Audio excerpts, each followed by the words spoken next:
When Officer Troy Mendenhall pulled over a calm, composed driver in Louisiana, he thought it was a routine stop. What he didn't expect was to find himself pointing a gun at an actual FBI agent and getting caught on camera. The sun was low, casting long streaks of orange through the pine trees lining St. Landry Road. It had been a long day for DeShawn Trenholm, 12 hours on site, interviews, paperwork, and a working dinner with a state investigator over gumbo in a no-frills spot off I-10. He wasn't in a rush. He wasn't speeding. He knew the roads. He lived 15 minutes away. Driving his charcoal-gray Chevy Tahoe, DeShawn was reviewing tomorrow's debrief in his head when flashing blue lights lit up behind him. He blinked at his rearview mirror. No siren, just lights. He eased the SUV to the side, near a Baptist church with an empty gravel lot. He was tired, but not surprised. Unmarked vehicle, black man behind the wheel, dark windows. That combination always seemed to raise eyebrows in Louisiana's back roads. He cut the engine, lowered the windows halfway, and kept both hands on the wheel. The cruiser door shut with more force than necessary. DeShawn caught a glance in the side mirror. Young white officer, maybe early 30s, squared jaw, buzz cut. No rush in his walk, just that stiff, chest-out stride. Then came the voice, sharp, loud, and instantly irritated. "License and registration. Step out of the car." No introduction. No explanation. DeShawn kept his voice low and even. "So, I'd prefer to stay in the vehicle. I'm a federal agent, FBI. I'm carrying, and I've got my credentials right here in the inner left pocket. I can hand it to you slowly." The officer squinted, then shook his head like he'd heard it all before. "Get out of the vehicle!" DeShawn stayed still. "I'm following protocol. I'm informing you that I'm armed and that I'm on duty status. Just let me hand you my badge and ID." The cop didn't budge. His hand rested on his duty belt. "You fit the description of a suspect," the officer said. DeShawn exhaled through his nose. "What suspect? I'll ask the questions," he snapped. "Either you comply, or I escalate." DeShawn turned slowly, keeping his hands visible, and reached into the pocket with 2 fingers. No sudden movements, no attitude. He pulled out his bureau badge and ID card, flipping it open. "Special Agent DeShawn Trenholm, out of the Lafayette field office. You're making a mistake." But the officer leaned forward with a smirk, looked at the ID for 2 seconds, then stepped back and pressed his radio. "This guy's flashing fake credentials. I've got a possible impersonator. Black male, late 30s, armed. Refusing orders. I'm requesting backup now."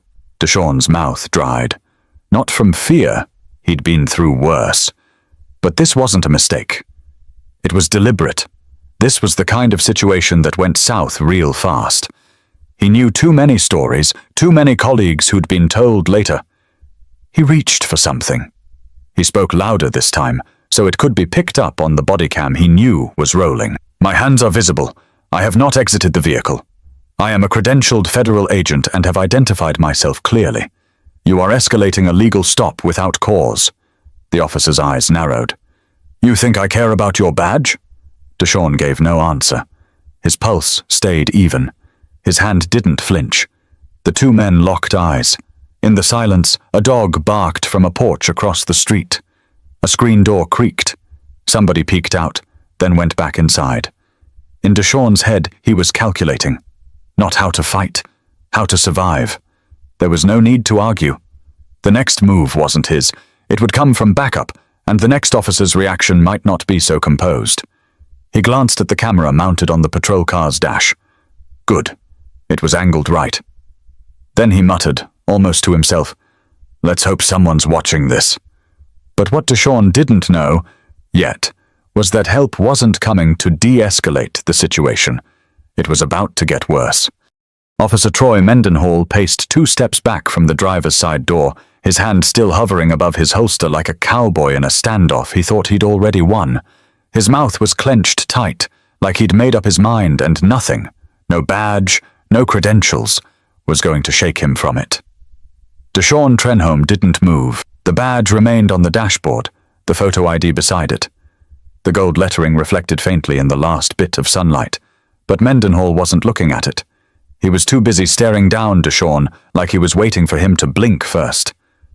Last chance, Mendenhall said. Either you step out of the car, or I'll extract you myself, DeShawn replied evenly.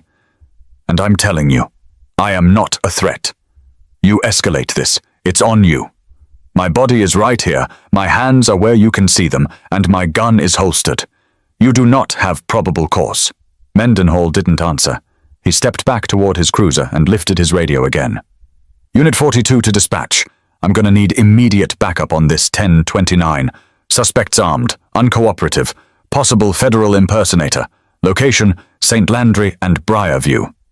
DeShawn heard the dispatcher confirm. He stared ahead through the windshield now, jaw tight. He was no rookie. In fact, he'd spent the last 5 years investigating officer misconduct and public corruption in Louisiana, Arkansas, and Mississippi. He had been inside enough squad rooms to know exactly how things looked when an officer let his ego take the wheel. And now, he was living it. He glanced at the side mirror. Mendenhall was pacing again, peeking inside the back of DeShawn's vehicle, maybe expecting to find drugs or a weapon out in the open. But there was nothing there. Just his case files, his bureau laptop bag, and a pair of gym shoes. The officer peeked again at the ID still displayed on the dash and shook his head. He wasn't seeing it. He wasn't hearing a word. Mendenhall moved again, circling to the passenger side, checking the back door handles. Locked. DeShawn kept his hands visible the entire time, fingers stretched across the top of the steering wheel like he was back at Quantico taking instructions from a firearms instructor. The truth was, he'd been in dangerous situations.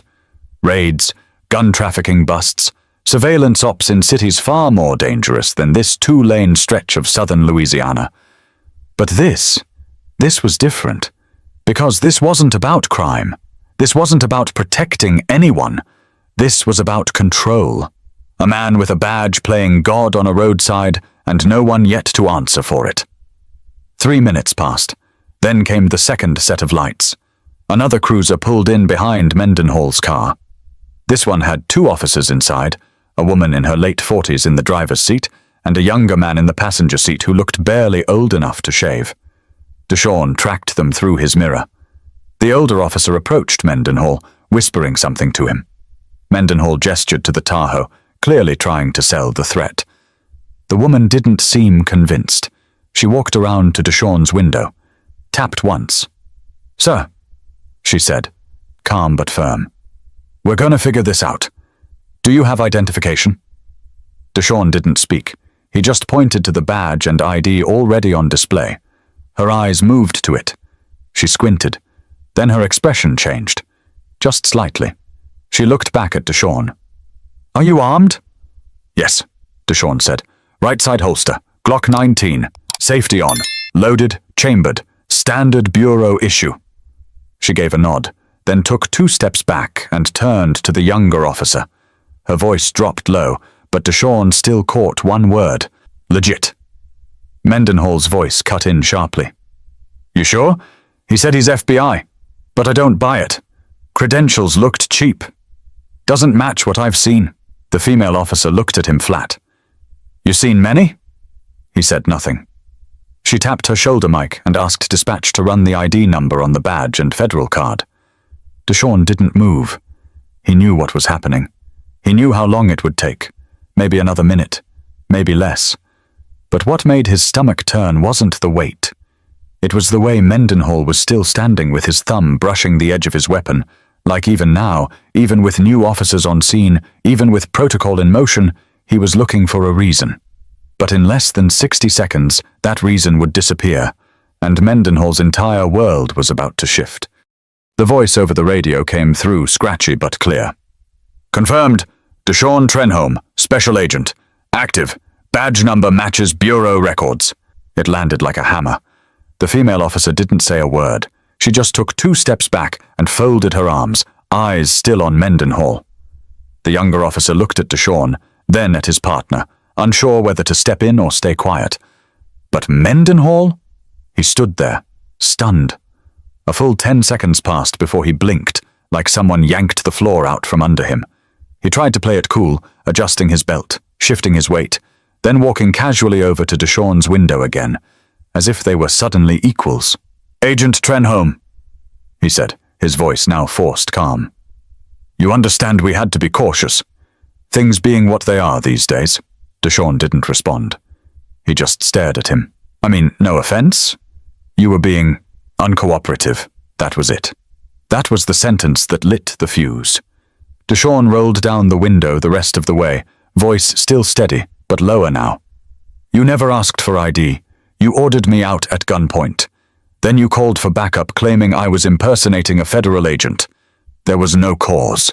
You know that. And don't try to pin this on protocol." Mendenhall stiffened. The other two officers kept their distance. DeShawn continued, still calm. "Do you know how many officers I've interviewed in internal misconduct cases? Over 200. You all say the same things after. I was just being cautious. But here's what I've learned. Caution doesn't look like this. Caution listens. Caution checks the badge first." Mendenhall's lips moved like he wanted to say something, but nothing came out. Then the female officer stepped in.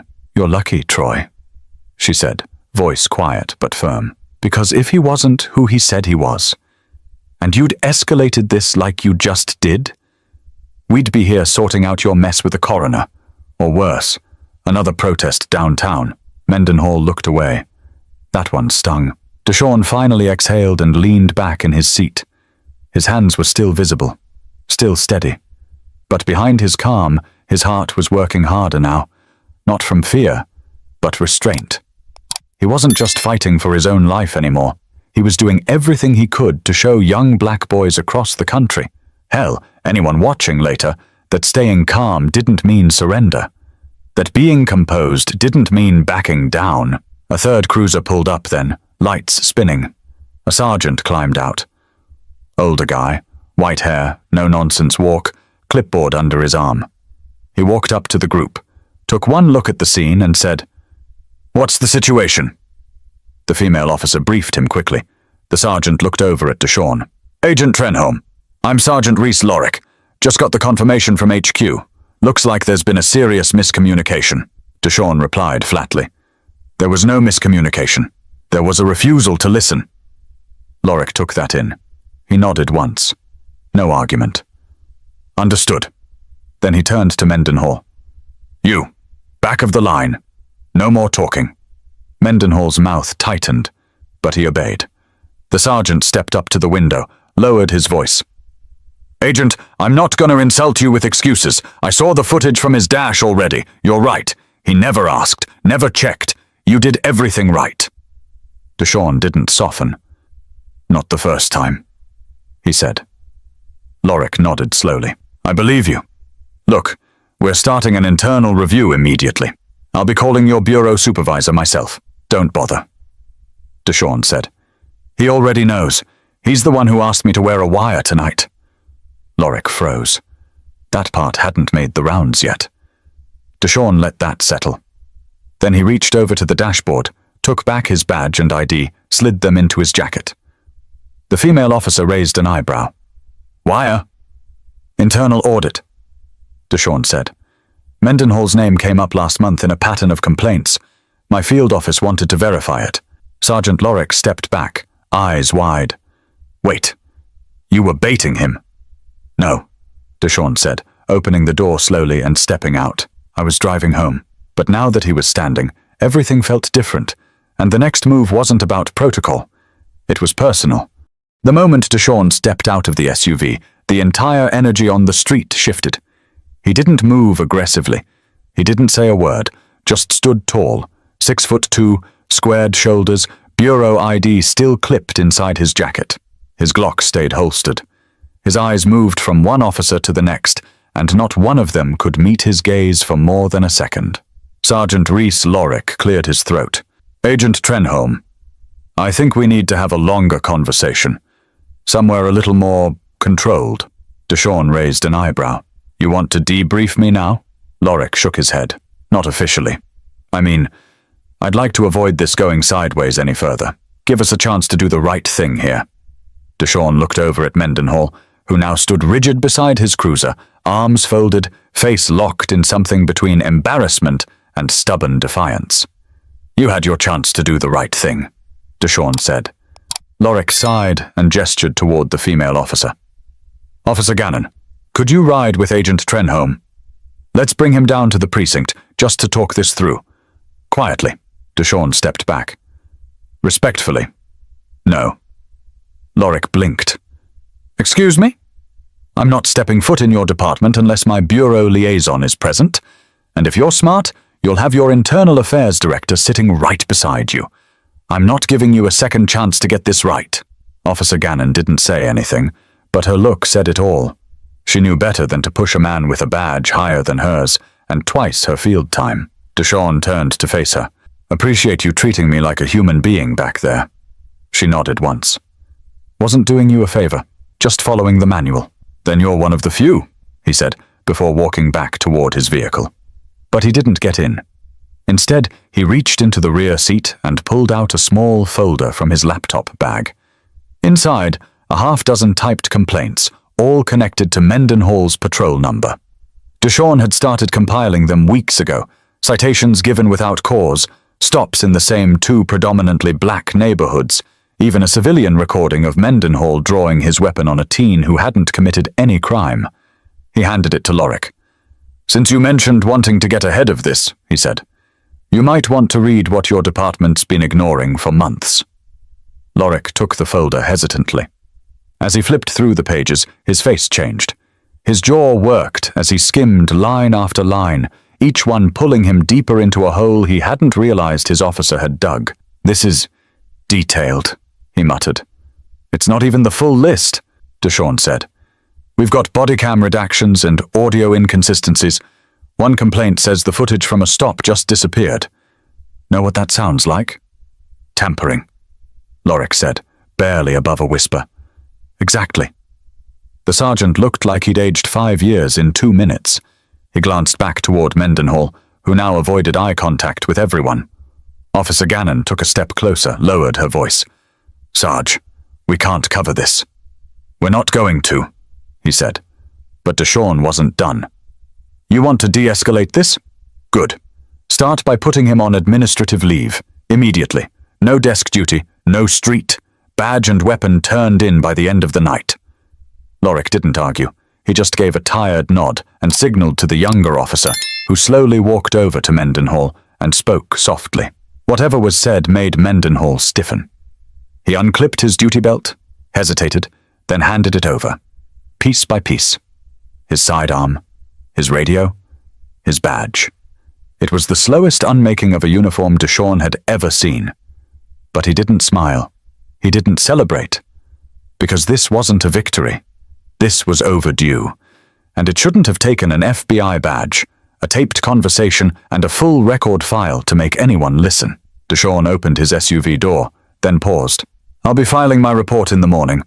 I'll send the Bureau's preliminary findings to your IA director by noon. Sergeant Lorik sighed again. Understood. DeShawn got in and closed the door. For a long second, no one moved. Then the Tahoe pulled off slowly, turning left onto Jefferson Spur Road.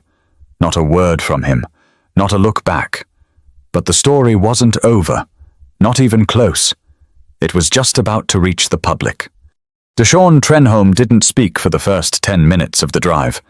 The Bureau SUV rolled steadily through Lafayette Parish, the sky now dimming to purples and navy blue.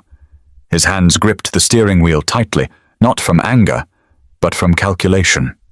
Every moment since the stop had been logged in his mind, like pieces of evidence at a crime scene. He reached for the hands-free console and made one quick call. Agent Patel, he said as the call connected. I need everything we've got on Mendenhall pulled up tonight. IA's about to open a case, but I don't trust them to look past their own front door. Got it, came the reply. You good? I'm breathing, DeShawn answered. That's what matters. By the time he pulled into his driveway, a brick, single-story home in the Pecan Grove area, he was already planning the next step. Laptop under his arm, badge clipped back into its case, his bureau notepad sat on the counter like a waiting journal. He'd barely gotten past the first sentence when his phone lit up again. Unknown number. He answered anyway. Trenholm, this is Reese Lorik. The sergeant's voice was low, tired, but alert. You home? DeShawn leaned against the counter. Yes, why? Because someone leaked the footage. Local station just aired 30 seconds of the stop. Your ID, the badge, your exact words when he ordered you out. DeShawn didn't blink. That didn't take long. No, it didn't. We're trying to find the source, but it's out now. And there's more coming. What do you mean? 2 neighbors had doorbell cams. One caught audio, the other got the angle from across the street. Shows Mendenhall pacing with his hand on the gun before even talking to you. That's making rounds on social already. We're losing control of the story.